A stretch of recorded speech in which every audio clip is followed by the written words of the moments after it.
Hi, I am Evie. And I'm Steve, and we're here with Carrie Taylor and her daughter Courtney. We're going to be cooking up a storm today. Carrie, what are we going to be cooking? We're making green enchiladas and red enchiladas. The green enchiladas are made with a tomatillo sauce and filled with a shredded chicken and cheese filling. And the red enchiladas are made with a ranchero sauce, and they're filled with a vegetarian filling of beans, corn, and some vegetables and some rice. Yum. Sounds great. Why don't we get started and watch and see what's cooking? Sounds great. We're going to make some chicken enchiladas, and we're going to marinate the chicken in some buttermilk first. The reason we're going to do that is the buttermilk actually tenderizes the fibers in the chicken and actually breaks down the protein. And we're going to add some salt and some garlic for flavor. You can actually marinate chicken for at least up to 4 hours.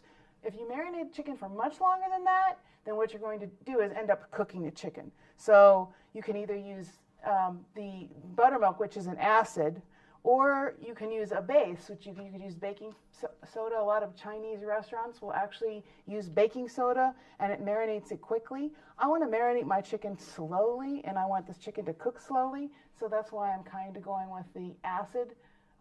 But the acid or the base basically changes the protein a little bit in the chicken to tenderize it and uncurl the protein chain, and it will actually make the chicken has better the texture, and it'll even somewhat alter the flavor and add a little tang to it.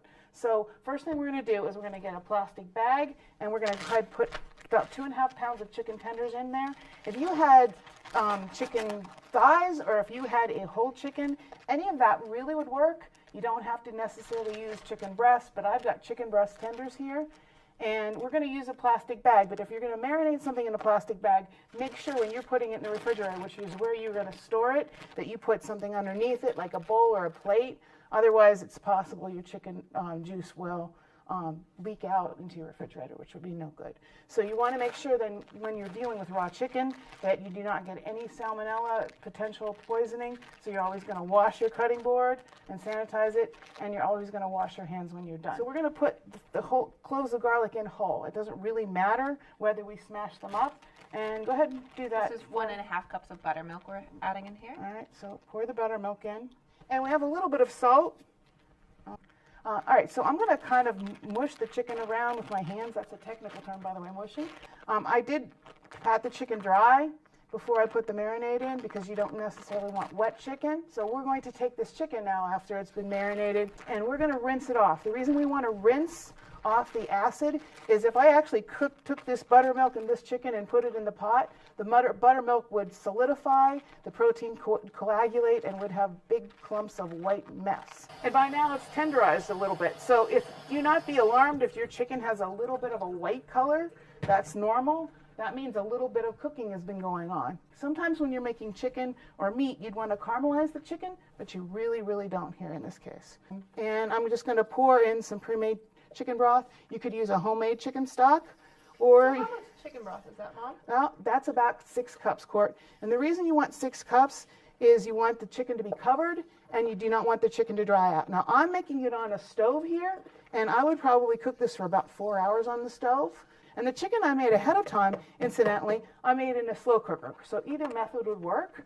A slow cooker would be great if you had some planning time and you were able to do that ahead. Make sure your chicken is covered. When you're cutting, you want to cut away from yourself and up. And I don't need to use that root end. And I'm just going to put my onion right in the liquid and pretty much ready to go. That chicken filling is ready. So that's the enchilada, chicken enchilada filling. The next thing we're going to do is make the green sauce. Now we have some odd looking things here. They look sort of scary, but they're really not. You might have seen them in the grocery store. Not every grocery store has these, but they're called tomatillos. And they're not a tomato. They have a little wrapping here, and sometimes little surprises come in your little wrapping. There's kind of brown stuff here, and it's sticky. It's literally like gummy and sticky. Tomatillo is a different plant than a tomato, and it has a very sour flavor. And I'll show you. I'll cut it open and show you. Now you can see this brown spot. You can just go ahead and cut that off. Okay. Now if it goes deeper, you may want to throw that tomatillo away. But this is what the inside of the tomatillo looks like. It looks like it has some seeds.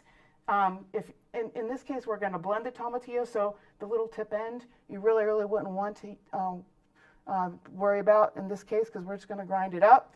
So you can slice it like the tomato. It's great on a sandwich because it adds some tang to a sandwich, or you can use it to chop for salsa. So I wanted to show you all two options. We already have our tomatillos pre-peeled thanks to Courtney here, who worked very hard last night peeling my tomatillos. We also have some ugly looking canned ones. These are canned, they're perfectly acceptable.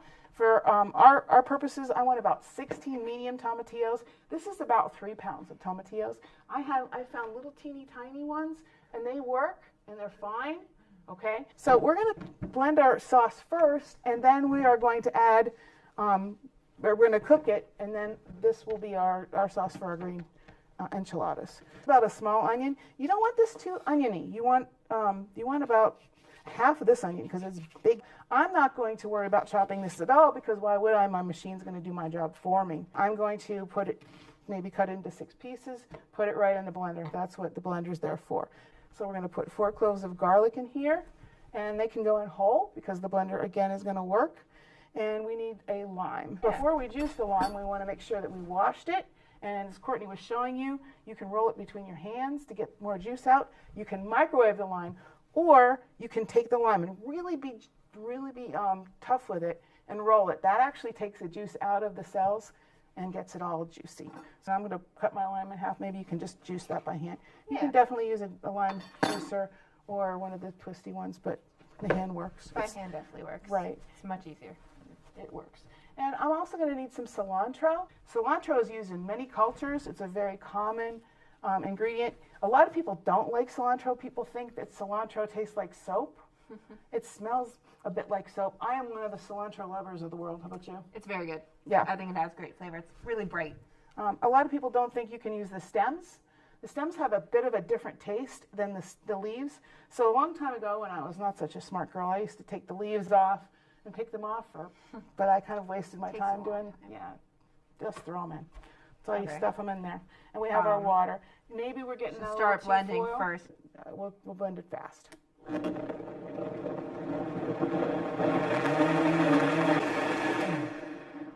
So we've gotten our volume down. I'm going to add a few more tomatillos, but not too many, because I don't want this to overflow. I'm going to go ahead and add my salt and sugar. Courtney, you measured that for me, didn't you? Yeah. Thanks. So right here. All right. Boy, everyone wants a daughter like that. So that is 2 teaspoons of salt and 1 teaspoon of sugar. Okay. And this is a jalapeno. Some people might be scared of a fresh jalapeno. It's spicy, so you can make a decision when you're cutting your jalapeno. Of course, it's all washed. So I'm just going to cut the tip off. Now, what do you think? Should we go for big spice or medium spice today, Court? I'd say medium spice. All right, so if I want medium spice, you can see the seeds in the jalapeno. I really want to take this white stuff out, which is called pith. If you've had a jalapeno popper, normally they're hollowed out, and this pith and the seeds are taken out. So I'm going to just drop it in whole, and I'm just going to add a little spice, so I'm going to put the other one in that way. Aren't the veins and the seeds as spicy? Yes, exactly. So that's why I took it out of half, because I'm making about a medium. If I really wanted it hot, I could even add extras. Okay? So really want the blender to do our job. Okay. It doesn't really matter if you get it completely smooth, because I like a little bit of a chunky texture to mine. And I'm just going to take my mixture here, and I'm going to leave some of the liquid in here because I have a few more tomatillos, and I pour it in my pot. And I am going to cook this. Now, I'm actually going to turn the stove on and cook this because I want to cook this about 20 minutes. It starts out about 6 cups in quantity. I want to cook some of that water out, which helped us blend it, and I want it to get thicker. And I want my onion to cook, my garlic to cook, and my cilantro to soften, and my tomatillos to get more like the canned ones. All right, did pretty good job. That looks good. All right, and so I'm going to go ahead and pour that on. And pretty much this is it. That's the sauce. And this is the filling. We're going to go ahead and let that cook for a little bit, and we're going to come back to our sauce and our pre-made filling. Okay, Courtney, we're back at this, and we're going to start our ranchero sauce. The first thing we're going to use is a French technique. Wait a minute, how did that happen? I don't know. We're going to use a French technique called making a roux. It works really well for any sauce. It works really well for soups, and it's a technique you can use anytime, anywhere. What does a roux do, Mom? A roux will actually help thicken the sauce, and I'm going to add some flour to it. Now, the reason I want to add my flour to my butter is I want to cook my flour so that it does not taste pasty. So I'm basically adding 6 tablespoons of margarine, and I am adding 3 tablespoons of flour. Okay, so I want to cook this roux, this French roux, my Mexican food, to the point where it's about 2 minutes, so I can get my flour so it's not going to taste pasty. So the real purpose of the roux is to, number 1, flavor the sauce, and number 2, to make sure that the sauce does not get lumpy. And the next thing we're going to go ahead and add is some spices. We're going to add some cumin, otherwise known as comino. And cumin is always used in other cuisines. It's used often in Mideastern cuisine, like a hummus, or it can be used in Indian cuisine. So it's a pretty common spice in the world. The next one we're going to put in is 1/4 of a cup of chili powder. Now, if you are a purist, you might not think that a bottled chili powder would be appropriate, because you might think, ooh, that's yucky. So chili powder is basically a dried chili that's ground up. They add a little bit of salt, and they would add a little bit of maybe an onion powder on occasion, or even a garlic powder. In this case, it's just pure chili powder. And I'm using chili powder because I think it's an ingredient most people have on their shelves. I wouldn't put salt in here if you were using a taco seasoning mix, but you could also use a chipotle powder to add some spice to it. And I am kind of cooking my spices. When I cook my spices, I'm actually bringing out the essential oils in the spice. So I might even put like a whole cumin seed in here, and I could like temper that. It's often used in cooking. And if I wanted some of that whole seed in there, I could actually add some texture to this. I'm going to try to make this somewhat smooth, but I'm going to take it off the heat for just a second so it doesn't cook some more. And I do want some heat, and I do want some texture. So I'm going to take an onion. This time I want my onion to be smaller pieces, and I'm going to cut my teeny tiny pieces of onion. Now, if I didn't like whole onion, I could use onion powder, or I could actually take my onion, saute it, and I could puree it. So I could use any kind of onion I had. Sometimes people use onion juice. You could use that. I kind of like the little bit of onion texture here. I'm going to do garlic. Now, a lot of people like to do garlic presses. I'm going to show you a technique. A garlic press is pretty easy to press, but I'm going to show you a technique to chop garlic. I'm going to take the knife, but I'm going to literally hit the garlic clove with the knife. If I had peel on this garlic, I pre-peeled it because of time, but if I had peel on here, I could just peel that garlic right up. It slides right off. It slides right off, yeah. You're right. Okay, so. All right, so I'm going to take my garlic and I'm going to slice it, and I'm looking at it a little bit so I don't cut myself, but and then I'm just going to turn the whole pile around the other way. Again, I want a little bit of texture in my sauce. I'm not real worried about smooth sauce, and mostly want the flavor. And I'm just going to take my garlic and I'm going to saute my garlic. I want to saute my onions a little longer than I saute my garlic because I don't want my garlic to brown. Remember I told you I was going to thicken my sauce? Now, to thicken my sauce, I'm going to have to put some liquid in here. So the liquid of choice here is going to be a vegetable broth. The reason I'm choosing vegetable broth instead of chicken broth or water is vegetable broth gives you a lot of flavor. And I'm going to use a wire whisk. And when you're done with this, you should end up with about 6 cups of sauce. Okay? So I'm going to use a wire whisk. And I'm going to go ahead and cook my sauce, and I'm going to let it cook until it thickens. But in the meantime, Courtney, we're going to go ahead and get our vegetable filling ready. And again, the reason I use vegetable broth is because we have a vegetable filling. Of course, we have I have a vegetarian in my family, so we often make vegetable filling and don't use meat. You could always substitute meat. And I'll show you at the end how we can make these into a vegetable or a meat filling. Now I'm choosing red and green pepper for color. I'll probably add some jalapeno for some heat. And we're going to save that cheese, and we're going to add the brown rice. So the brown rice is going to actually help bind this vegetable filling so that it will be sticky, so it won't be fluttering all over the place when we're trying to fill these. And they're going to add that rice is going to add some starch. The other thing the rice and beans are going to combine to do is to make a complete protein. A complete protein would have all of the amino acids that you would need to build cells, say skin cells, hair cells, and if you are a vegetarian, you really want to make sure you get enough protein, and a bean and rice would give you all the amino acids, which are the building blocks of protein, to make sure that you are building your muscles and your cells. I've got a skillet here. Okay, now I'm going to put some olive oil in here. May I have the olive oil, please? It's right here, actually. Okay, now I said in my recipe about 2 tablespoons. I can eyeball that. If I wanted to use butter or another fat, I could. And I'm going to go ahead and turn the stove on here. And I am going to take this and put it on my stove. Now I want my oil somewhat hot so that when I put my vegetables in, it's going to start to sizzle. Now may I have an onion too, please? Yes, I'll go grab that. All right, thank you. All right, so I'm going to take an onion and I'm going to add that to my filling. So I'm going to cut an onion again, and I'm going to cut these peppers. I'm going to start with a red pepper. One of the most important things with a pepper is to get all the seeds and the pith out. The pith is bitter, so you really don't want that, okay? But so you want to make sure that the white stuff and the seeds are out. It's just bitter. You could leave it in, but it just doesn't give it a good flavor. It's a little more dangerous to cook a pepper or to cut a pepper than an onion, because an onion you can have a nice flat surface. So you need to be careful with a pepper. When you're chopping a pepper, you really want to have it chopped. And I'm not going to make these pieces of pepper small. I'm going to make them big because I really want to see my peppers in my filling. So I made strips. When you're cutting, you want to make strips one way and then turn these strips the other way, and then boom, you've got some nice dice, okay? So we're going to go ahead and add this to our oil.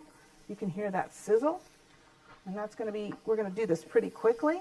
I'm going to cut my onion up, and we'll cut the rest of the peppers up, and then we'll get the vegetables going. Now, I really don't want to add my rice right now. Basically, I would add rice and make mush. I don't want mush, okay? I'm going to add my rice and my beans at the very end because I don't want it to thicken now. I want it to saute. When you're sauteing, you really want what I would call caramelization, or what anyone else would call caramelization. What is caramelization, Courtney? Do you know what that is? It's when it browns slightly. It creates sugars, right? Right, and the sugar actually are going to brown. So that's what causes an onion to brown. It's sweet. Yeah, and you wouldn't believe there's actually sugar in meat. Did you know that? I did not. Yeah, if there's meat. And so if you put meat on a grill, it turns brown, and it has grill marks, and that's basically the sugar in the meat turning to like caramel, literally like caramel sauce on top of our ice cream And that's sundaes. the same thing when you caramelize the vegetables, isn't it? Exactly, and it gives them sweetness. The vegetables, the onions and the garlic, even garlic is sweet, believe it or not, okay? So garlic has a sweetness to it. So you're going to want to make sure that your vegetables are seen. So we're going to saute these. So I'm just going to go with one pepper, but if you had a crowd, you could always add more. You can always add more peppers. Use whatever peppers you had on hand. Italian peppers, you can use those. You can use even a pepperoncini or a Greek pepper. The other thing you could add to this is pretty much anything you want. So you could do olives in here. If you were an olive fan, you could do zucchini. Are you crying? All the onion vapors. Thing. Okay, I'm going to make you cry some more. I'm going to add some jalapeno to this. Oh, great. Yeah. So I'm just going to add a little bit of jalapeno. I took actually the seeds and the pith out. That's where the heat is. You really want to use a glove if you're cutting up jalapenos. I'm going to go ahead and I'm going to get the rice ready. Okay? So how's our sauce coming? It's looking good. It's bubbling up nice. Okay, great. If you look at those onions, the color is changing a little bit. It used to be kind of a bright white, and now it's just a little bit more clear, isn't it? Yeah. The red of the pepper has changed. Take a look at the red of the pepper. It's now turned to more of an orange color. And actually that's going to help that pepper sweeten. And the green pepper, It's a little lighter. it's a lot lighter. Yeah, absolutely. Now, things that we're doing two things at once, and I'm good at that. I'm going to go ahead and throw our ground tomatoes So into how our much was sauce. This was about 1.5 cups, which is about 1/2 of a 28-ounce can. And this is going to thicken our sauce, and it's going to add sweetness and flavor to it. Now, could I use tomato paste? Absolutely. I could add tomato paste and some water if I had ground tomatoes. Could I use a fresh tomato? Yeah. Well, you just have to cook it a bit more. Yeah, you could definitely add a fresh tomato if you'd like, and you can do that. But I think our vegetables are just about there. Now, one thing we haven't added is our garlic. You want to add your garlic right at the end because you don't want the garlic to brown. Oh. So I'm going to just give a nice odor, it's going to give us a nice smell. All right, I'm going to go ahead and throw my corn in. So how much corn is that, Mom? I used about 1.5 cups. 2 cups would work. The nice thing about this filling is you can use as much as you want. And we're going to go ahead and add our cup of rice. Now, the rice is brown rice, so that's going to give you fiber. It's also going to give us some thickness. So it's going to help thicken this. Right, Okay? is that the starches in there that thicken it? Definitely. And here's our beans. Oh, And yummy. watch how that's going to give us, really make those colors pop. Stir this up so nothing burns. And you can actually make this filling ahead of time. You can make the sauce ahead of time. And I'm going to show you when we put these enchiladas together how literally you can take cold enchilada filling ingredients and sauce out of the refrigerator. And do you know that you can just microwave it and then your dinner's just ready? Which is kind of nice. Great for dinner night, for a school night or something. Now, okay, so we're going to add a little tomato paste. And because I like this tomato paste because it adds, number one, it binds it. So I'm adding about 2 tablespoons. And number 2, it sweetens it. And it colors it so it makes it look a little bit more appealing. But you can see the color's changed a little bit. Now I've added some tomato paste. And you can see now that it's pretty thick. And it's going to be a whole lot easier than all of that, those floating vegetables to just stuff into a filling. Okay, so this is my vegetarian filling. It's all done. So I'm going to get that chicken that I've made, that 4-hour chicken, and I'm going to drain it while you're doing that, and you want to drain it well. Now we're going to add some white cheddar cheese to it. You could have any cheese that you want. You could use Gouda. You could use any nicely flavored cheese. Stir this cheese up with my chicken. That looks delicious. Okay, now the other thing I want to do is I'm going to go ahead and add a little bit of my sauce into here. So it's going to bind it a little bit. I've got that nice garlic and onion in this chicken, okay? And I've got lots and lots of cheese, so it's going to be melty and gooey and ooey. I'm going to use about a half a cup because I don't want it to be soupy. So now you can see I have a thicker, more solid filling rather than have cheese rolling around all over the place. I've got that. Now, when you're making your chicken, you don't want to make it too salty, because you've got cheese. You got to remember what you're mixing in here. Okay, so I got these tortillas ready. Oh, good. Perfect. So if you just take them out, you can see they're nicely steamed and soft. Now I used a whole wheat tortilla, but you could use a white one, a tomato one, a spinach one. I use whole wheat because I like whole wheat and I think it's good for us. So why don't you put a tortilla right there? Okay. Okay. And we're going to fill it up. So I'm going to take this tortilla and I'm going to put some filling in it. Now I'm going to put about a half a cup. I'm pretty good about eyeballing this. If you put too much filling in the tortilla, however, Courtney, what it's going to do is leak all over the place, and you really don't want that, okay? So I'm going to show you how to fold this. We're going to fold the sides over, and we're going to roll it tightly, and we're going to put it in the pan. Now, one thing you want to do when you're making a whole pan of enchiladas, remember that the enchiladas are going to grow, because when I pour sauce on this, the starch in the tortilla is going to actually puff up. So we want to give a lot of room in between here, okay? So when I'm putting my tortillas together, if I had maybe 12 people, I'd want a bigger pan, or I could divide it into 2. I'm going to make this for about 6 people, so I'm going to go ahead and make 6. Now we're going to take our green filling and we're going to pour it on top. Okay. Okay? So here, why don't you do that? You're good at that. Okay. You want all the tortilla covered so that it doesn't crisp up and get hard and crunchy. You really don't want that to be hard and crunchy.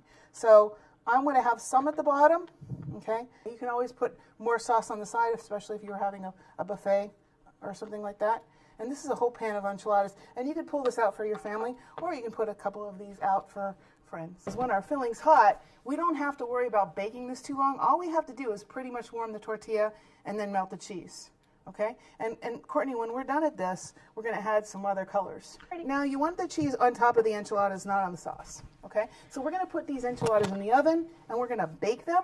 So that is really the completed dish, except for a finished garnish of chicken, tomatillo, green enchiladas. Okay, the next thing we're going to do is we're going to make our vegetable enchiladas. Okay, and again, we're using the Ranchero Sauce to do that.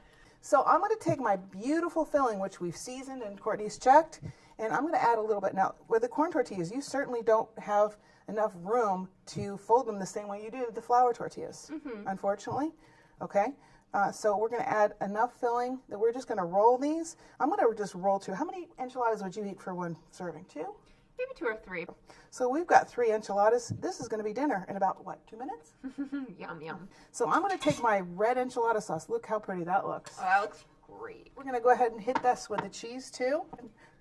Oh, Courtney, you're doing a good job with that cheese. I know. So I'm going to add some tomatoes on top of my raw garnish, okay? And I have some tomatoes. I've sliced one way, and I'm going to slice them the other. What else could we do? Gosh, I don't know. Maybe we could do a little green onion, do you think? Ooh, yum. That'd be nice, okay? Basically what I'm going to do is I'm going to put right in the center, and that's why I kind of left the center there. I'm going to put a little bit of a teeny salad with some of the lettuce. And I'm going to put some of these veggies on top. Doesn't that look pretty? Oh, it looks gorgeous. And then I'm going to put a few olives. That was done in 2 minutes. And that's ready for whoever would like to try some. Doesn't that look great? It looks wonderful. Okay, and our cheeses are melted. Our filling was hot. Okay. I'm going to give it a couple more minutes. I'm going to put it in the oven to stay warm, and we're going to make a little pico de gallo. Now, for the pico de gallo, I'm going to want that a little spicy. Pico de gallo means it's spicier. Okay, it's more of a relish than a salsa, but it's very similar to salsa. So pico de gallo is more of a spicy relish. Okay, and you want to use the best tomatoes you can. You want to use tomatoes with flavor. Hothouse tomatoes are not the best choice here because you're not putting them in sauce or anything. So you really, really want about 2.5 tomatoes. And I'm going to go ahead and I'm going to use some jalapenos. Now I can use fresh or I could use pickled in the can. I'm going to leave these seeds on here. Woohoo, we're living dangerously today. And I'm going to cut this up and I'm going to add the spice to my pico de gallo because I really want it hot. Okay. Pico is supposed to be hot. Now to cut an herb, you want to chiffonade it. So I'm basically folding this herb up. You can do the same with basil, and you want to roll it up into a little bit of a cigar. Isn't that weird? I don't know. It looks more like a cigar shape. And I'm going to use the stems and all because they have a really nice flavor. And this smells incredible, I'm telling you. And I'm going to just chop this in teeny, teeny, tiny pieces. Look how tiny that is. You see how I'm curling my fingers under? I'm sticking with that technique. And look how pretty that is. It smells delicious. And we're going to go ahead and add that to our pico de gallo. Look at that. We're starting to get some browning on that cheese. That looks pretty good, doesn't it? It looks great. You really want your cheese to be brown a little bit. That makes it good. I can take a spatula or I can take a pancake turner. And look, I can separate my enchiladas. Okay? And I don't have this one big mass of enchiladas. We're going to go with this. And you know, at the end, I think I'm going to put a little of those olives on there too. Okay. Okay? Doesn't that look pretty? Now you could put that out for your dinner or for your party. And I think you'd have a happy crowd. Oh, yeah. So you'd make me happy. I know. So look, we've got a whole big dish of enchiladas. We've got a side plate of enchiladas. You can do it either way, individually, or you can do it for a crowd. So thank you for tuning in, and we hope you can try this at home.